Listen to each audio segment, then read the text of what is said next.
Bendiciones para todos y una vez más nos encontramos en nuestro espacio, Templo Belén, Casa de Pan, donde alrededor de la palabra podemos compartir, ayudarnos unos a otros, interceder, animarnos y estimularnos.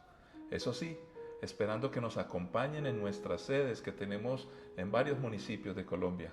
Acá en el área metropolitana, en Medellín, también tenemos sedes para que puedas asistir y puedas compartir de la palabra del Señor. Somos una iglesia, estamos en unidad y tenemos un compromiso. Juntos caminamos y por eso estamos cada vez más interesados en poder compartir este amor de Cristo Jesús. Padre, gracias por cada persona, gracias por cada creyente, gracias por cada oportunidad que tú nos das de crecer, de mejorar, de caminar contigo, Señor. Gracias porque somos pueblo. Gracias porque tenemos una casa de pan donde recibimos alimento, alimento que nos hace crecer y madurar para luego compartir con otros y ser generosos en ayudar a todos aquellos que lo necesitan, como alguna vez alguien nos brindó a nosotros de este pan del cielo.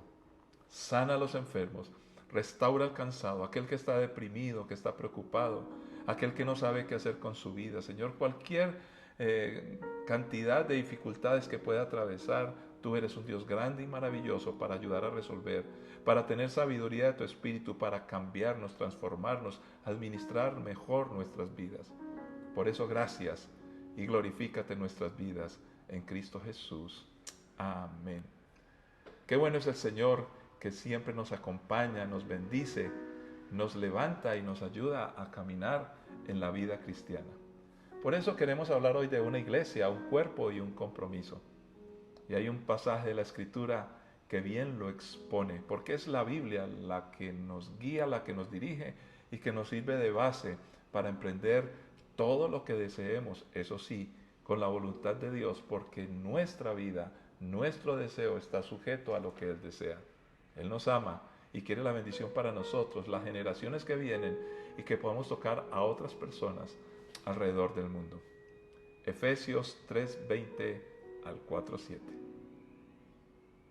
Y ahora que toda la gloria sea para Dios, quien puede lograr mucho más de lo que pudiéramos pedir o incluso imaginar mediante su gran poder que actúa en nosotros.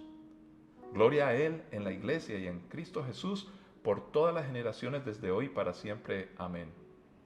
Por lo tanto, yo, prisionero por servir al Señor, les suplico que lleven una vida digna del llamado que han recibido de Dios, porque en verdad han sido llamados.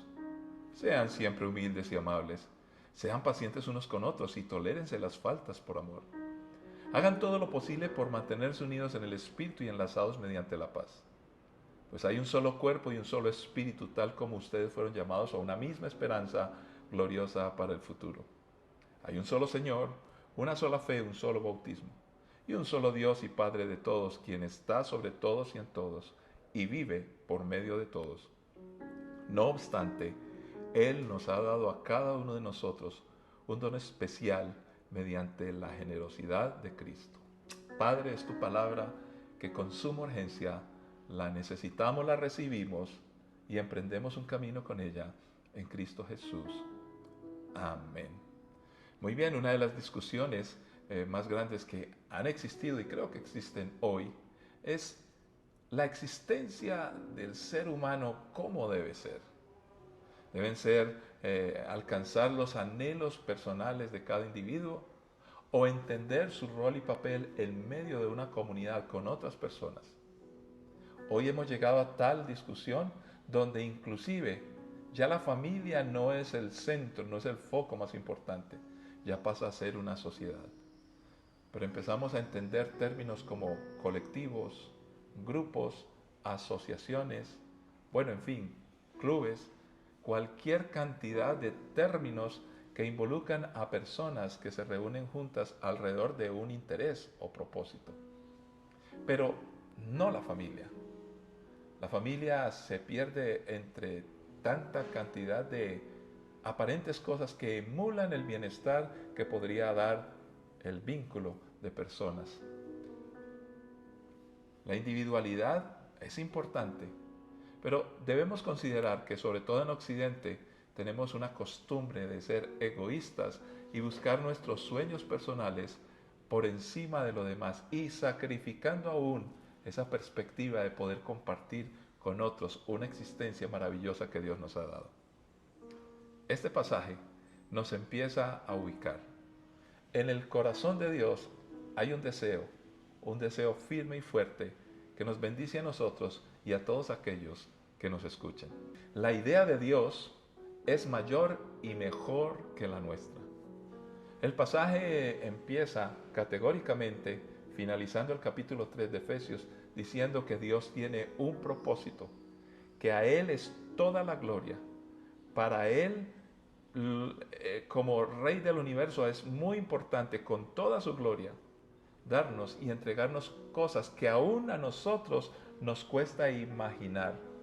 ¿Qué podríamos llegar a alcanzar y lograr nosotros como seres humanos con la ayuda de Dios? Pues en términos del apóstol Pablo es difícil de imaginarlo. ¿Por qué? Porque somos limitados, pero Dios es grande y poderoso. Toda la gloria para Él, porque podemos alcanzar muchas cosas. ¿Qué es lo que pretendes? ¿Qué quieres? ¿Qué deseas lograr? La bendición de Dios está a la mano porque es la intención, el propósito de Dios. Pero recuerda, lo que Dios piensa para ti y tu familia es mucho más grande de lo que tú te imaginas. Y por supuesto que establece de una vez, Jesús es el centro de nuestra existencia. Por eso toda la gloria, toda la honra es para Él, generación tras generación. Por eso queremos enseñarle a nuestros hijos y a las generaciones que vienen, Jesús es el centro de nuestra vida. Pero precisamente allí empieza a entenderse el sentido de la vida que Dios quiere que tengamos. Hay un llamado, pero está con un respaldo en un contexto específico que Dios ha diseñado, no para controlar, no para manipular, sino para bendición nuestra y beneficio de muchos. Por eso Pablo dice, soy prisionero por servir al Señor. Estamos dispuestos a servir. Cuando la Biblia habla de ser siervos y ser prisioneros de Cristo, se refiere a una bendición donde podemos estar en la mejor disposición para el servicio de Él. Y recuerden que Jesús mandó amar a Dios y al prójimo. En la medida que somos siervos de Dios, podemos amar a los demás y bendecir a las personas. Por eso dice, les suplico a todos que lleven una vida digna del llamamiento. ¿Cómo así? ¿Llamamiento? ¿Y a qué se refiere con esto? Y empieza a exponer una serie de virtudes que nos deben caracterizar como creyentes, que es lo que buscamos en cada iglesia cristiana que se guía por las Escrituras.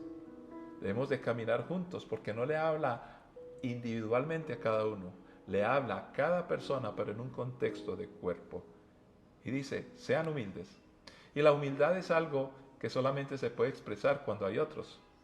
Además de humildes, sean amables. La amabilidad es una característica que no funciona cuando estamos solos. Sean pacientes, longanimidad, la capacidad de poder estar con otros. La paciencia tampoco es algo que se pueda expresar de manera amplia cuando estamos solos. Es verdad, yo mismo necesito paciencia conmigo de mis errores que he cometido y cómo los sigo cometiendo. Entonces necesito paciencia y paciencia para superarlos, paciencia para aprender muchas cosas. Pero ¿por qué hago tanto? ¿Por qué procuro tanto? ¿Por qué quiero estudiar? ¿Por qué quiero lograr? ¿Con quién lo voy a compartir? En algún punto de la vida necesitamos aprender a ser pacientes con los que nos rodean. Y luego empieza a exponer de manera clara. Ustedes como cuerpo, como personas, deben de tener solicitud, disposición, emprender como una práctica cotidiana el mantener la unidad. Hagan todo lo posible por evitar que se rompa la unidad que ya tienen como iglesia. Recordando que en Efesios Jesucristo es el centro, está hablando que es importante reconocer a Jesús para que esa unidad que logró Él en la cruz del Calvario, cuando pasamos a ser hermanos de una misma familia con un Padre Celestial, no se vaya a resquebrajar por ninguna razón o motivo.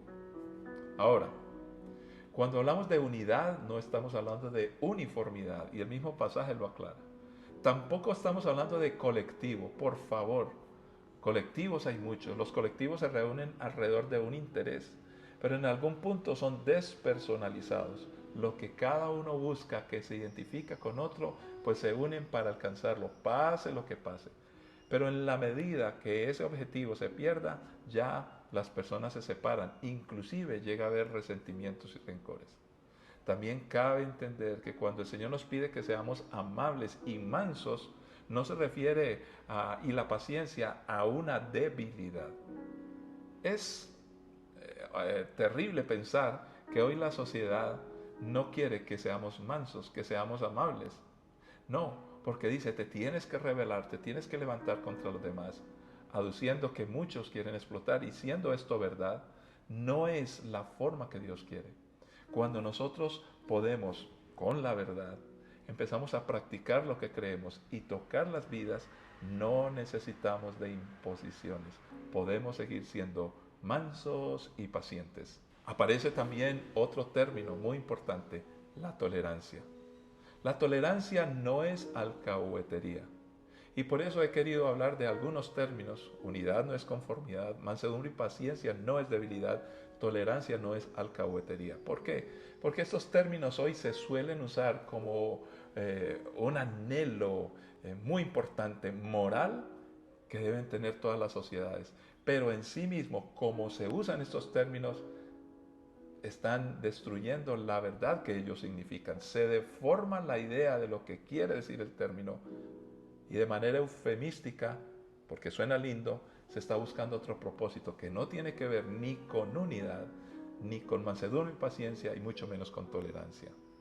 El término griego, y no hay que memorizarlo, ni mucho menos, anekomai, se refiere a muchas veces que aparece en la escritura a ser capaces de estar con otras personas y mantenerse sólidos y firmes, ser capaces de tener la unidad a pesar de las diferencias, caminar juntos, sostenerse en el tiempo, por muchos momentos difíciles, poder estar conectados con los demás. A eso se refiere. No quiere decir a perdonar o justificar los errores de los demás. De hecho, eso perjudicaría a nuestros amados que están alrededor. Al contrario, les ayudamos a superarlos, pero siempre manteniendo la unidad. Nos recuerda la Escritura entonces que somos un solo cuerpo. Aunque somos un cuerpo, el pasaje mismo en contexto nos enseña, somos individuos con capacidad única, cada uno diferente, con talentos distintos, que voluntariamente usamos todo esto para caminar juntos y cumplir un propósito que honra a Dios y bendice a mucha gente. Cabe aquí en este punto recordar que para los escuchas de esa época, de esta carta de los Efesios, era inentendible, era muy difícil de comprender el deseo de Dios de juntar a los judíos con los gentiles. El énfasis de esta carta dice, misteriosamente Dios es capaz de juntar a personas tan distintas como los judíos y los gentiles.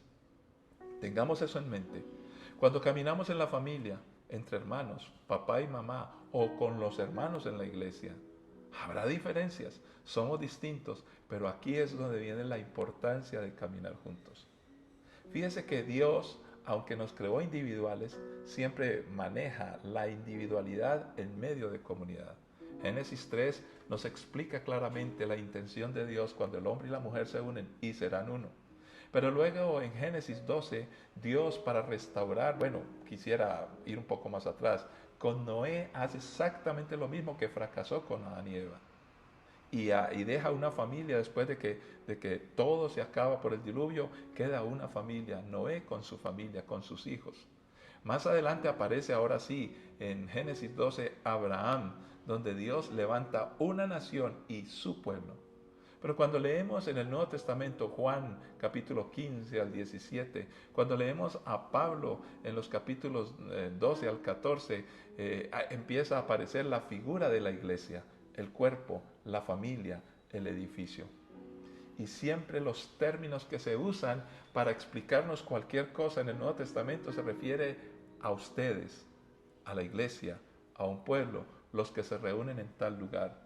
El libro de Hechos nos recuerda que la iglesia empezó en ese pequeño grupo que fue creciendo rápidamente donde Dios se glorificó. La redención no solamente nos salva personalmente, sino que redime nuestras familias. Por eso es importante mantenernos juntos. Dios quiere restaurar las relaciones. Las relaciones restauradas con Dios nos permiten caminar en relaciones restauradas entre cónyuges, entre hermanos, entre padres e hijos, hijos y padres. Pasaje famoso de la Escritura, que Dios va a volver el corazón de los padres hacia los hijos y de los hijos hacia los padres. Nos enseña entonces Efesios 4, 11 al 13. Ahora bien, Cristo dio los siguientes dones a la iglesia: los apóstoles, los profetas, los evangelistas y los pastores y maestros. Ellos tienen la responsabilidad de preparar al pueblo de Dios para que lleve a cabo la obra de Dios y edifique la iglesia, es decir, el cuerpo de Cristo. Ese proceso continuará hasta que todos alcancemos tal unidad en nuestra fe y conocimiento del Hijo de Dios que seamos maduros en el Señor, es decir, hasta que lleguemos a la plena y completa medida de Cristo. Aquí, juntos, el Señor nos invita a, 1, hacer la obra de Dios, pero en medio de ese cuerpo a estar capacitados, a formar equipos, personas distintas, con distintos dones, juntos poder formar a otros. Y la medida, lo que se busca no es crear clones de líderes, no es manipular mentes para que piensen como nosotros. La medida es en Cristo Jesús. Jesús es el centro. Si se sale de allí, será secta, control, manipulación, desviar a las personas para ciertos asuntos que no son correctos. Pero cuando estamos en Cristo y la medida es Cristo, nunca permitiremos que un líder quiera manipular religiosamente las mentes de aquellos que quieren seguir a alguien como su prócer.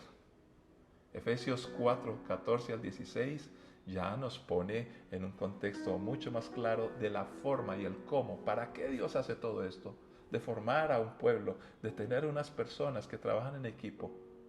Dice la palabra en 4, 14, 16. Entonces ya no seremos inmaduros como los niños, no seremos arrastrados de un lado a otro ni empujados por cualquier corriente de nuevas enseñanzas. No nos dejaremos llevar por personas que intenten engañarnos con mentiras tan hábiles que parezcan la verdad. En cambio, hablaremos la verdad con amor y así creceremos en todo sentido hasta parecernos más y más a Cristo, quien es la cabeza de su cuerpo, que es la iglesia. Él hace que todo el cuerpo encaje perfectamente y cada parte, al cumplir con su función específica, ayuda a que las demás se desarrollen y entonces todo el cuerpo crece y está sano y lleno de amor. Nos invita a este pasaje en el cuerpo a crecer y madurar. También nos habla que el cuerpo es importante porque nos protege. Hoy hay engaño sutil con apariencia de piedad. Por eso se levantan personas a hablar en nombre de la moral, pero engañan a las personas, sectas extrañas, pensamientos raros que manipulan a las personas. Cuando hay una iglesia alrededor de Cristo, puede proteger de todos esos engaños, de aquellos que se levantan queriendo convencer a todos que tienen la única verdad. Recuerde, Jesús, nuestro Señor Jesús, aquel que murió en la cruz, es el que nos enmarca en lo que es la sana doctrina, la verdad de las Escrituras y no de personas que se consideren a sí mismos como los enviados. También nos dice que debemos de cumplir cada uno una función específica, pero pensando en cómo la sumamos, la unimos a otros, para que crezcamos y más personas lleguen a ser parte de este cuerpo precioso de la iglesia, desde aquí hasta lo último de la tierra. Y la motivación, el amor. De tal manera que para concluir por hoy, hay cosas muy prácticas. En estos días mostramos y tuvimos unas cajitas donde tenían un nombre de países que necesitan conocer del Señor, países donde hay personas creyentes que nosotros apoyamos. Pero también lo podemos hacer aquí en Colombia, en lugares donde hay tanta necesidad, ya sea una necesidad de tipo emocional, económica, educativo. Recuerde que el Evangelio es integral y bendice y hace que las personas se superen con sus familias en todos los aspectos. Allí hemos de poner personas, pero para hacerlo y sustentarlo desde todo punto de vista en el apoyo aún económico y de todo lo demás que se necesita, es más fácil cuando lo hacemos todos, que ninguno de nosotros quedemos excluidos. Hemos sido creyentes por gracia de Dios, pero alguien específicamente nos habló a nosotros. Por eso apoyamos a gente que ha salido en nuestra Casa de Pan, Templo Belén, que están en distintos lugares del mundo. Los apoyamos a ellos porque son de casa, pero hay otros que aunque no crecieron aquí en esta zona de Colombia, son de otras iglesias amigas que los hemos adoptado para apoyarlos y ayudarles. Pero lo hacemos más fácil cuando todos juntos cumplimos con nuestra función. Hay una relación y hay sinergia. Tenemos ministerios amigos con los cuales estamos caminando juntos. Te estamos invitando para que sigas unido con nosotros y podamos ir desde aquí hasta el fin del mundo. Nos queda un desafío: mantener la unidad, nuestros planes y proyectos, y evitar a toda costa, como es precisamente lo que nos enseña Efesios, solícitamente mantengan la unidad a pesar de las dificultades. Padre, gracias porque somos uno y queremos emprender muchas cosas que tú quieres que hagamos como iglesia. Por eso nos tomamos de las manos, pero hacemos y trabajamos y nos comprometemos en todos los aspectos necesarios para apoyar a los nuestros y el propósito que tienes de tocar al mundo con tu amor y bendición. Lo hacemos con nuestras familias, lo hacemos en los lugares donde vivimos y trabajamos, pero siempre con ese criterio: somos una iglesia en unidad, juntos y con un compromiso en Cristo Jesús. Amén. Nos veremos y escucharemos de nuevo en una próxima ocasión. Bendición para todos.